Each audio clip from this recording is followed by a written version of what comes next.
नमस्कार। National gold टेलिभिजनको समाचार bulletin news of the day मा स्वागत छ। म उषा थामी। न्यूज अफ द डे सुरु गरौं दिनभरका खबरहरूबाट। बागमती प्रदेशका मुख्यमन्त्री शालिग्राम जमकट्टेले सामाजिक सुरक्षा कोषमा सरकारले लगानी नगरेको प्रति असन्तुष्टि व्यक्त गर्नुभएको छ। सोमबार हेटौडामा आयोजित प्रदेश श्रम तथा रोजगार नीति 2080 सार्वजनिकीकरण तथा अभिमुखीकरण कार्यक्रममा उहाँले सामाजिक सुरक्षा कोषमा सरकारको पनि लगानी आवश्यक रहेको औलाउनुभयो।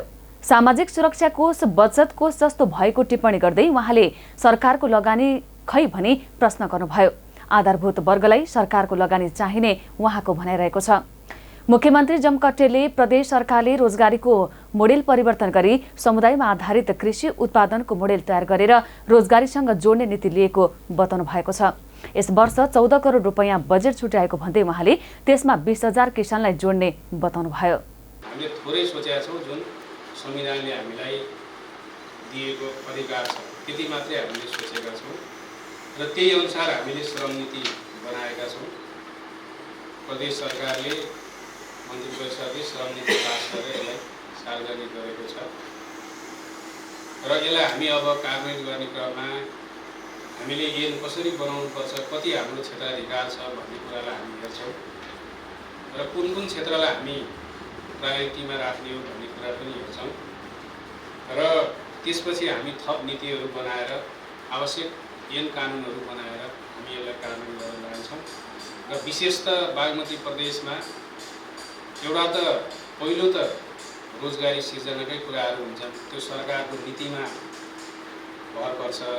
हामीले के नीति बनाएका छौं भन्दा अहिले समय छैन। म अलिकति पत्रकार साथीहरूसँग एकचोटि राम्रोसँग बसेर अन्तर्क्रिया गर्नु छ, यहाँहरूको फिडब्याक पनि लिनु छ। अहिलेको सरकारले बागमती प्रदेश सरकारले 3-4 वटा महत्त्वपूर्ण कार्यक्रमहरू अगाडि सारेको छ। त्यो चाहिँ विशेष गरी रोजगारी सिर्जनासँग नै सम्बन्धित छ।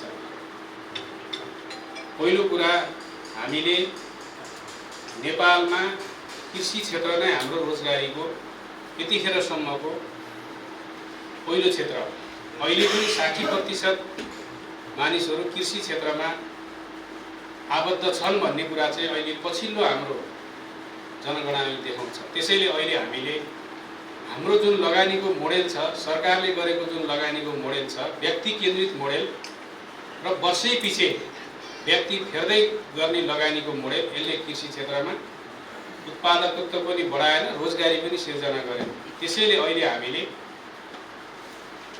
समुदायमा आधारित कृषिको चाहिँ उत्पादनको मोडेल भनेका छौं। बागमती प्रदेश श्रम तथा रोजगार नीति 2080 सार्वजनिक गर्दै मुख्यमन्त्री जमकट्टेले सिप सिकेका युवा मात्रै वैदेशिक रोजगारमा जाने वातावरण निर्माणका लागि प्रदेश सरकारले युवाहरूलाई सिप सिकाउने नीति लिएको बताउनु भएको छ। बागमती प्रदेश सरकारले प्रदेशका पत्रकारहरूका लागि सामाजिक सुरक्षा कोषमा 50 लाख रुपैयाँ लगानी गर्ने तयारी गरेको भन्दै उहाँले योजना ल्याउन आग्रह गर्नुभयो। कार्यक्रममा बागमती प्रदेशका श्रम रोजगार तथा यातायात मन्त्री लक्ष्मण लम्सालले संविधानको मर्ममा रहेर श्रम तथा रोजगार नीति ल्याएको दावी गर्नुभयो।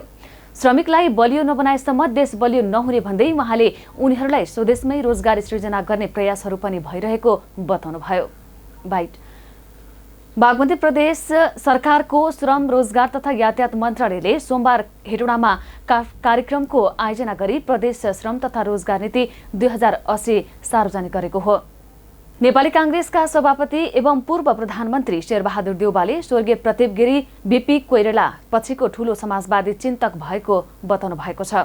सोमबार पार्टी केन्द्रीय कार्यालय सानेपामा स्वर्गीय गिरीको स्मृति दिवसको अवसरमा आयोजित कार्यक्रमलाई सम्बोधन गर्दै उहाँले समाजवादी चिन्तकको रूपमा बीपी कोइराला पछि कसैको नाम लिने हो भने प्रदीप गिरीकै नाम आउने बताउनुभयो।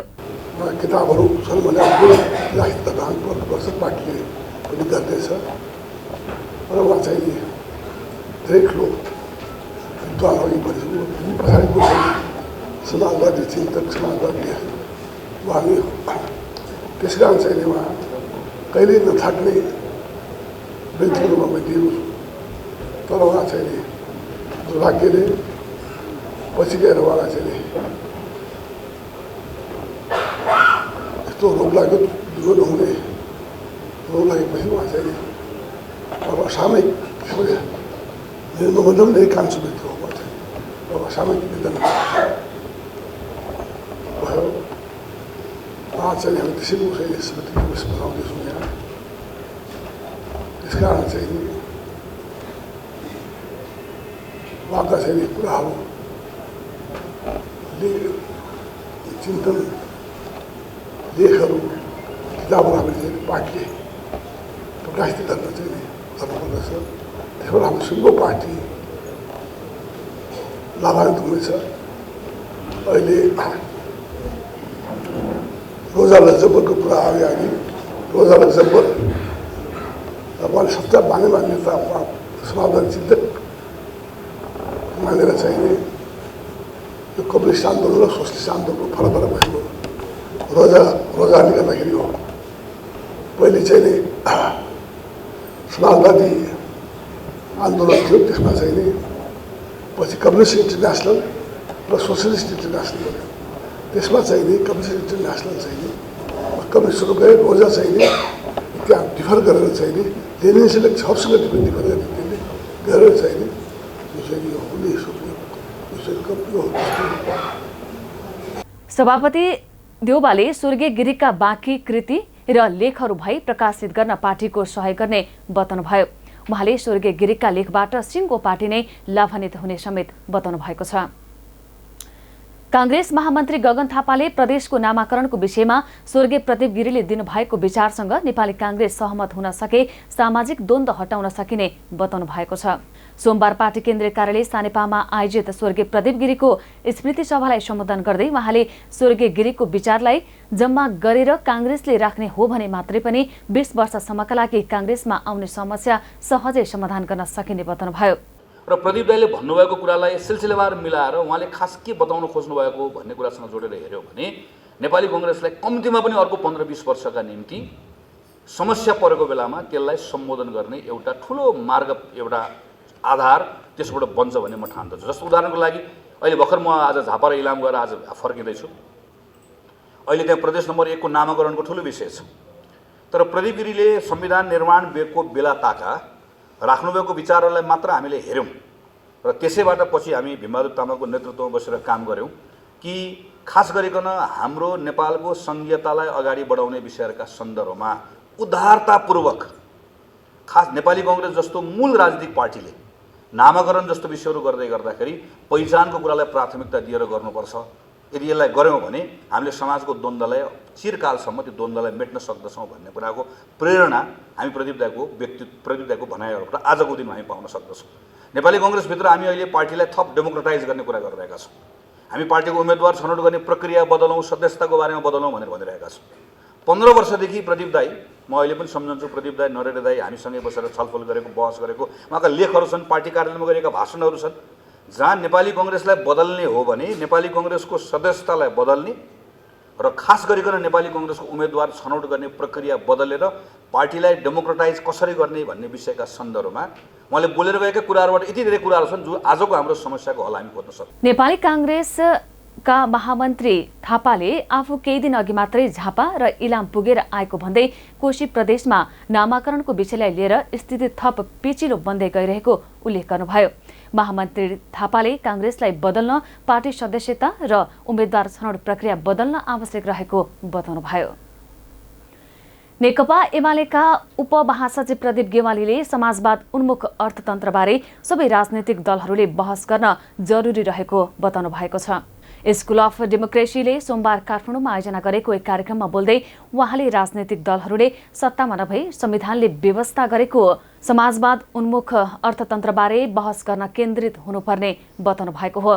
उपमहासचिव गेवालीले आजको समाजवादबारे सार्थक बहस गर्न स्वर्गीय प्रदीप गिरीको चिन्तन उपयोगी हुने विश्वास समेत व्यक्त गर्नुभएको छ। हामीले नेपालको संविधानमा समाजवाद उन्मुख राज्य चरित्र भनेर लेखेका छौँ, समाजवाद उन्मुख भनेर अर्थतन्त्रको कुरा लेखेका छौँ भने त्यसलाई आजको सन्दर्भमा व्याख्या गर्ने, छलफल गर्ने, साझा कमन एउटा ग्राउन्डहरू खोज्ने कुरा चाहिँ सायद राजनीतिक दलहरूमा जरुरी हुन्छ। प्रदीप गिरीको सम्झनाले हामीलाई ती कुराहरूमा बहस गर्न, अहिले साझेदारी भनेको सत्तामा हुन्छ, एजेन्डामा हुँदैन। सायद हामीले खोज्ने भनेको एजेन्डामा सहमति, एजेन्डामा साझेदारी होला।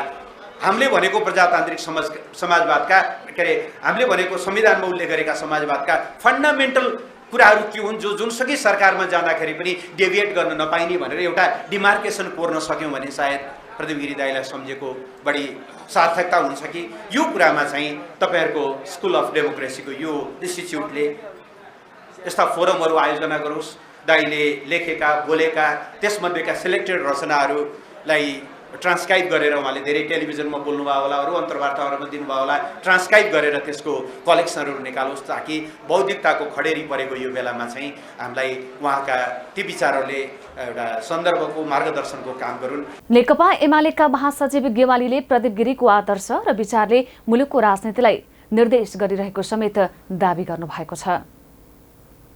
संसदीय सुनवाई समितिले प्रस्तावित प्रधानाधीश विश्वम्भर श्रेष्ठको नाम अनुमोदन गरेको छ। सोमबार सिंहदरबारमा बसेको संसदीय सुनवाई समितिको बैठकले श्रेष्ठको नाम सर्वसम्मतिले अनुमोदन गरेको हो। योग्यता, क्षमता र अनुभव समेतलाई आधार बनाई समितिले प्रस्तावित प्रधानाधीश श्रेष्ठको नाम सर्वसम्मतिले अनुमोदन गरेको समितिका ज्येष्ठ सदस्य सभापति पशुपति शमशेर जबराले जानकारी दिनुभयो। उक्त अवधिमा जम्मा 3वटा उजुरी समितिको समक्ष प्राप्त भएकोमा 1 जना उजुरीकर्ता मात्र समितिको सम्पर्कमा आउनु भएको र निज उजुरीकर्तासँग आजै बिहान 10:30 बजे समितिको बैठकमा आमन्त्रण गरी छलफल गर्ने कार्य सम्पन्न गरियो। त्यसपछि प्रस्तावित व्यक्तिलाई समितिमा आमन्त्रित गरी संसदीय सुनवाई कार्य गरियो। तत्पश्चात समितिको आजको बैठकबाट देहाबमोजिम निर्णय भएको जानकारी गराउँछु। संवैधानिक परिषदको सचिवालयको पत्र संख्या 80/081/6 नम्बर 3 मिति 2080/4/19 को पत्रानुसार संवैधानिक परिषदको निर्णय बमोजिम श्री विश्वम्भर प्रसाद श्रेष्ठलाई नेपालको प्रधान न्यायाधीशको पदमा नियुक्तिको लागि प्रस्ताव गरी नेपालको संविधानको धारा 292 को उपधारा 1 बमोजिम संसदीय सुनवाईको लागि लेखी आएकोमा संघीय संसदको संयुक्त बैठक र संयुक्त समिति नियमावली 2080 तथा संसदीय सुनवाई समितिको कार्यविधि 2080 बमोजिम सुनवाई गर्दा प्रस्तावित व्यक्तिको योग्यता, क्षमता र अनुभव समेतको आधारमा संघीय संसदको संयुक्त बैठक र संयुक्त समिति नियमावली 2080 को नियम 26 को यसअघि बसेको समितिको बैठकमा प्रस्तावित प्रधानाधीश श्रेष्ठले आफ्नो भावी कार्ययोजना समिति समक्ष पेश गर्नु भएको थियो। प्रधानाधीश हरिकृष्ण कार्कीले गत साउन 20 गते उमेर हदका कारण सेवाबाट अवकाश लिएपछि सर्वोच्च अदालतका वरिष्ठ न्यायाधीश श्रेष्ठलाई संवैधानिक परिषदले सर्वोच्च अदालतको प्रधानाधीशमा सिफारिस गरेको थियो। संसदीय सुनवाई समितिले अनुमोदन गरेसँगै प्रस्तावित प्रधानाधीश श्रेष्ठलाई राष्ट्रपतिले नियुक्त गर्ने संवैधानिक व्यवस्था रहेको छ। समाजवादी मोर्चाले भदौ 8 गतेदेखि प्रदेश स्तरमा घोषणा सभा गर्ने भएको छ। सोमबार नेकपा एकीकृत समाजवादीको केन्द्रीय कार्यालयमा बसेको मोर्चाको बैठकले घोषणा सभा गर्ने निर्णय गरेको हो। बैठकपछि सञ्चारकर्मीहरूसँग कुरा गर्दै नेकपाका महासचिव नेत्र विक्रम चन्दले समाजवादी मोर्चाको कामलाई प्रभावकारी बनाएर लैजाने बारेमा छलफल भएको बताउनु भएको छ। उहाँले भ्रष्टाचार विरोधी आन्दोलनलाई समर्थन गर्ने निर्णय भएको समेत बताउनुभयो। मिटिङ चाहिँ एकदमै राम्रो भयो र एउटा तरङ्गमय जो वातावरणमा चाहिँ मोर्चाको घोषणा भएको थियो।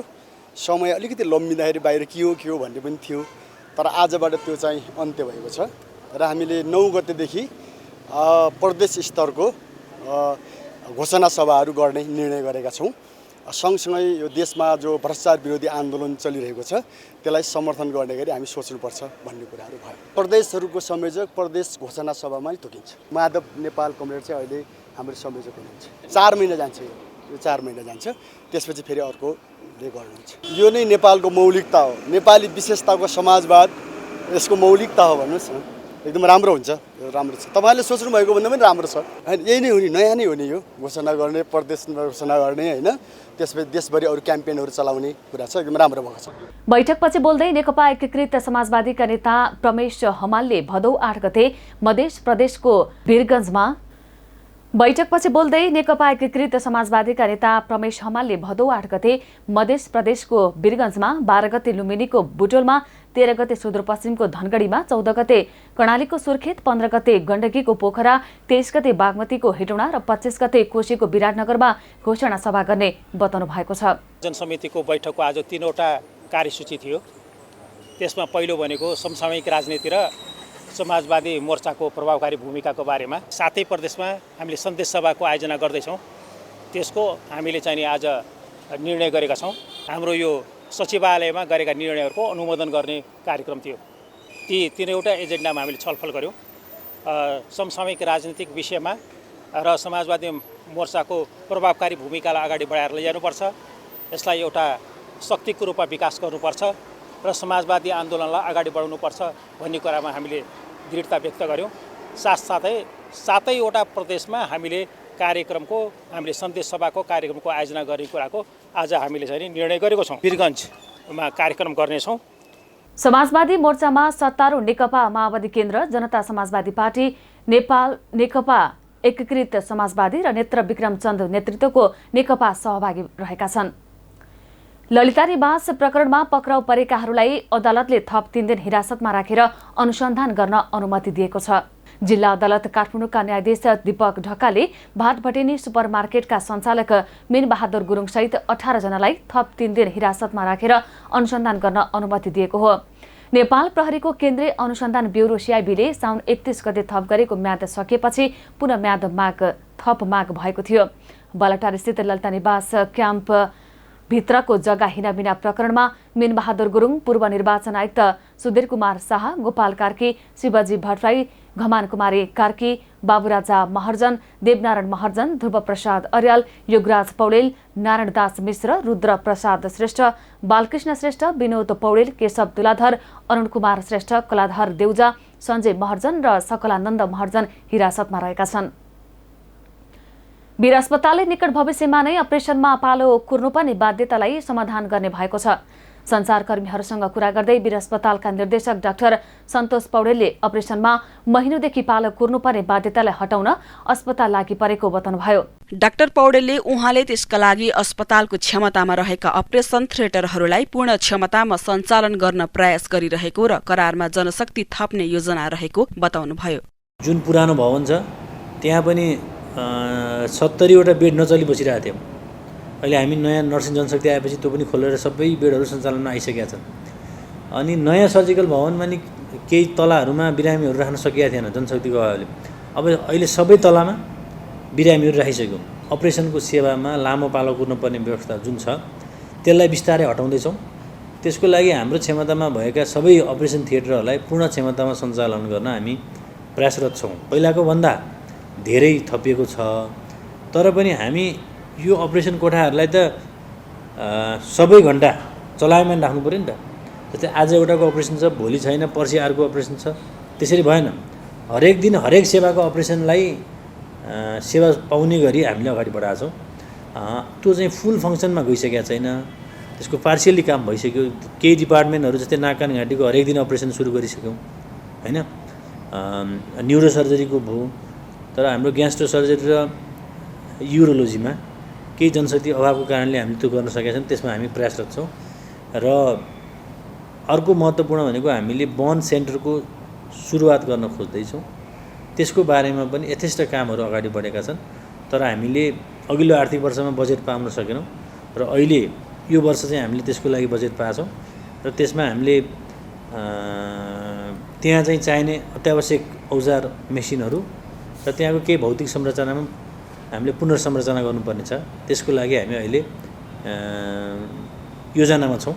अपरेसनको पालो कुर्नुपर्ने लगायतका समस्या सम्बोधन हुने गरी विस्तारित अस्पताल सेवा सञ्चालनका लागि समिति गठन भएको थियो। समितिले स्वास्थ्य तथा जनसङ्ख्या मन्त्रालयले तय गरेका कार्यविधि निर्देशिका र अस्पतालले गर्न सक्ने विषयलाई लिएर तयार पारेको प्रतिवेदन अस्पतालले प्राप्त गरिसकेको छ। डाक्टर पौडेलले ग्यास्ट्रो सर्जरी र युरोलोजीमा केही जनशक्ति अभावका कारणले सेवा सुरु गर्न नसकिएको बताउनुभयो। उहाँले अपरेसन गर्नुपर्ने जटिल बिरामीलाई पालो कुर्न नपर्ने गरी वीर अस्पतालले कार्ययोजना बनाइरहेको बताउनुभयो। उहाँले आकस्मिक सेवाका लागि अहिले पनि एउटै बेडमा 2-3 जना बिरामीलाई सेवा दिनुपर्ने बाध्यता रहेको भन्दै आकस्मिक सेवामा गम्भीर बिरामी र सामान्य प्रकृतिका बिरामीको प्राथमिकीकरण गर्न थालिएको बताउनुभयो। अर्को विषयमा हेर्ने हो भने जनरल सर्जरी अथवा नाक कान घाँटीको सर्जरी त्यो सेवामा फेरि जनशक्ति पर्याप्त छ भनेपछि नम्बरलाई चाहिँ एब्सोल्युट हेर्नु भएन। हजुरले भनेको ठिक हो, केही दरबन्दी अझै पनि पूर्ति हुन सकेका छैन। त्यही भएर अब फेरि अर्को कुरा हामी सेवा विस्तार गर्ने भनेको 2टा सेक्टर, विशेष गरी आइसियु सघन उपचार कक्षको विषय र अपरेसनको विषय, जसमा क्रिटिकल केयर फिजिसियनहरू जोडिनुहुन्छ, एनेस्थेसियोलोजिस्ट र क्रिटिकल केयर, त्यसको जनशक्ति फेरि हामीसँग कम छ। त्यसले गर्दाखेरि हाम्रो सेवा विस्तारमा त्यहाँ हडल छ, केही बोटलनेक त्यहाँ देखिया छ। यसो भन्दै गर्दा हामीले हजुरले भने जस्तै केही जनशक्ति करार सेवामा भए पनि लिएर विशेष गरी आइसियु र अपरेसनको कुरालाई कम्प्रोमाइज नगर्ने भनेर हामीले एउटा गरेका छौँ। यो 46 सालको परिवर्तनपछि देशमा प्राइभेट सेक्टरमा नि धेरै हस्पिटलहरू खुले, मेडिकल कलेजहरू पनि खुले।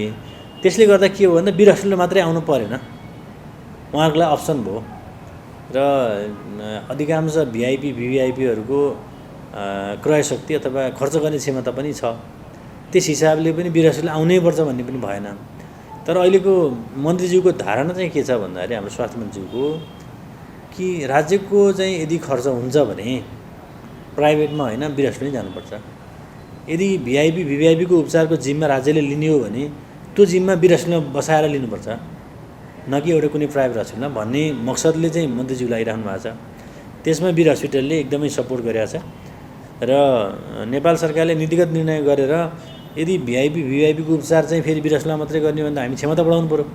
त्यस हिसाबले हामीले अहिले 3टा कक्ष बढायौँ, क्याबिनहरू टोटल चाहिँ 5वटा पुग्यो। 2टा भिभिआइपीको लागि र 3टा भिआइपीको लागि गरेर 5वटा पुग्यो। भिआइपीहरू धेरै भिआइपीहरू हाम्रोमा आएर उपचार गर्नुभएको छ। अस्पतालले आधारभूत स्वास्थ्य सेवादेखि विशिष्टीकृत स्वास्थ्य सेवा एउटै छानामुनि प्रदान गर्दै आएको छ। मनहरी गाउँपालिका 6 सिस्नेरी पाखा सामुदायिक वन उपभोक्ता समूहका अध्यक्ष शिवकुमार विकले 25 लाख रुपियाँ हिनामिना गर्ने व्यक्तिले आफूलाई मार्ने धम्की दिएको आरोप लगाउनु भएको छ। विकले सोमबार हेटौडामा पत्रकार सम्मेलन गर्दै यसबारे जानकारी दिनुभएको हो।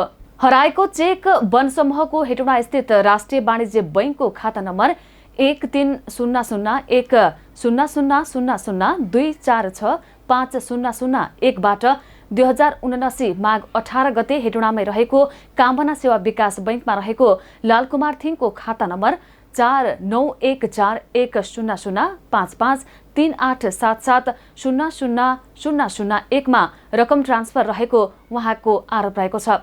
मनहरी गाउँपालिका 6 मा रहेको दिदी बहिनी होटलमा खाजा खाने क्रममा उक्त चेक छुटेको र होटलका सञ्चालकले सो चेकको 25 लाख रकम आफ्नो खातामा क्लियरिङ गरेको विकको आरोप रहेको छ। वन समूहमा पानी पोखरी बनाएको र अरू काम गरेको खर्च रकम भुक्तानीका लागि बैंकमा जाँदा 25 लाख लालकुमार थिङको खातामा गइसकेको थाहा पाएको उहाँले बताउनुभयो। उक्त रकम फिर्ताको लागि अनुरोध गर्दा उल्टै अश्लील शब्द प्रयोग गरी ज्यान मार्न सम्मको धम्की दिएको बताउनु भएको छ। उहाँले 25 लाख रकम फिर्ता र आफ्नो जीवधनको सुरक्षा गरिदिन आग्रह गर्नुभएको छ। भारत सरकारले प्याज निर्यातमा 40% भन्सार लगाएको छ। भारतको अर्थ मन्त्रालयले मूल्यवृद्धि नियन्त्रण गर्न र आन्तरिक बजारमा भन्सारका सामग्रीहरूको सुनिश्चित गर्ने उद्देश्यले 40% निर्यात कर लगाउने निर्णय गरेको हो। प्याजमा निर्यात शुल्क तत्काल लागू हुनेछ भने आगामी डिसेम्बर 31 सन् 2023 सम्म जारी रहने बताइएको छ। भदौमा प्याजको मूल्य निरन्तर उकालो लागेपछि निर्यातमा 40% भन्सार दस्तुर लगाउने निर्णय भएको हो। आगामी महिना प्याजको मूल्य झनै बढ्न सक्ने तथ्याङ्कले देखाएको छ। अगस्तमा संघीय सरकारले मूल्य नियन्त्रणका लागि स्टक प्याज निकालेको थियो। जुन महिनामा भारतमा टमाटरको मूल्य महँगिएको थियो। भारतका प्रमुख बजारमा टमाटरको खुद्रा मूल्य प्रति किलो 3 अमेरिकी डलरसम्म पुगेको थियो। साथै टमाटरको मूल्य बढेसँगै नेपालबाट समेत टमाटर आयात गरेको भारतीय अर्थमन्त्री निर्मला सीतारमणले जानकारी दिनुभएको छ। कम्बोडियाका राजा नोरोदोम सिहामोनीले गत महिना सम्पन्न आम निर्वाचनपछि सोमबार नयाँ राष्ट्रिय सभाको पहिलो अधिवेशनको अध्यक्षता गर्नुभएको छ। निवर्तमान प्रधानमन्त्री सम्चेद टेको हुनसेनको सत्तारूढ कम्बोडियन पिपुल्स पार्टी सीपीपीले 120 सदस्यीय सिट जितेको छ। त्यस्तै प्रिन्स नोरोदम चक्रबुथको फन सिन्फेक पार्टीले जुलाई 23 मा भएको 7औं आम चुनावमा 5 सिट मात्र जित्न सफल भएको थियो। उद्घाटन समारोहमा विदेशी कूटनीतिज्ञ र देशका अन्तर्राष्ट्रिय संघ-संस्थाका प्रतिनिधिहरूलाई पनि आमन्त्रण गरिएको बैठकमा 125 सांसदहरू उपस्थित भएका थिए। हुनसेनका ज्येष्ठ पुत्र हुनमानेटको नेतृत्वमा नयाँ 5 वर्षीय कार्यकाल सञ्चालनका लागि विश्वासको मत लिने कार्यक्रम पनि रहेको छ। 45 वर्षीय हुनमाटेनले मंगलबार दिउँसो प्रधानमन्त्रीको शपथ लिनुहुनेछ।